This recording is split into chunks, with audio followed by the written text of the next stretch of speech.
And if you're planning on heading out to a restaurant over the next couple of days, at least the next, 2 days, maybe most of 3? If you want to let's just count today. Let's just say today and tomorrow. Today and tomorrow. Good enough. Let's keep it focused. Yeah. You'd be in good shape. Really good shape. And the only reason I would be specific about that is by the time we get to Friday and Saturday, we're going to start to get into some rain chances. It doesn't look completely like last weekend, though. I do think we'll finish off the week and start the weekend with rain, but it looks to be a little more spotty and not quite as heavy as this weekend. So I'll start there.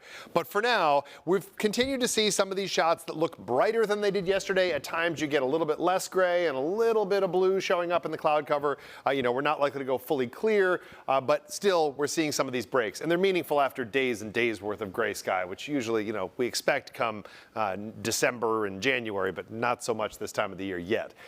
Temperature-wise, we've seen a lot of areas getting well into the 50s. We've had the clouds hanging around for a lot of spots, but even in the southern hills, we have some 50s showing up down here. Tomorrow, we're going to see a pretty good jump for some of you, especially across the southern hills, where expectations are to at least get to the 60-degree mark, if not even 61. So that would be the pick of the week, temperature-wise and sky cover and all of that. It actually should look really nice out there.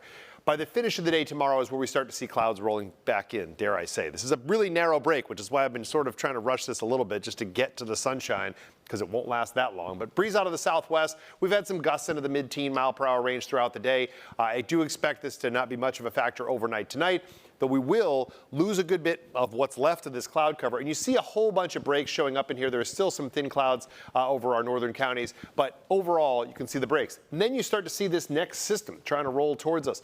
I don't think we'll get into anything until really around sunset tomorrow, if not later. So this model is even more, say, in a rush to get rid of the cloud cover, but the trend also shows up in here where there's some cloud cover. A lot of that fades a little more overnight. I'll say we'll stay pretty much partly cloudy during the overnight hours. If I play this through into tomorrow, it comes in quiet, start off the day with some sunshine, maybe a little bit easier to get the kids on the bus with some sunshine to get them going in the morning. Middle of the day coming in quiet. And then when you hit the finish of the day, I stop this just after sunset. That's where we're going to likely start to see a few of those showers that were just out to our west on the radar approaching western New York.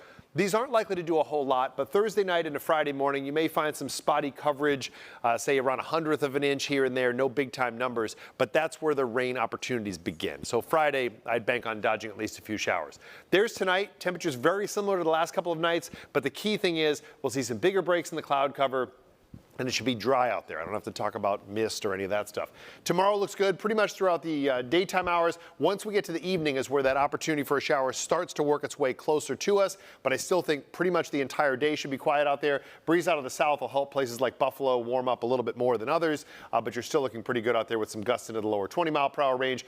We'll get into the on and off rain chances, again, as I mentioned, late Thursday night into Friday. Key thing for these 2 days, and I'm actually working on a graphic right now to show this, the rainfall numbers for Friday are still around 1/10 of an inch, Saturday's around 1/4 of an inch, and Sunday is 100ths of an inch. So we're not talking about big time numbers this weekend, but we are talking about another drop in temperatures, opportunities for showers to dodge for your weekend, and then by the time we get to the tail end of the weekend, the showers fade out, and we're actually looking pretty good into the middle of next week with some return of sunshine and some milder temperatures. But that is what we're looking at the moment as we get going into another start of a weekend with some raincoats.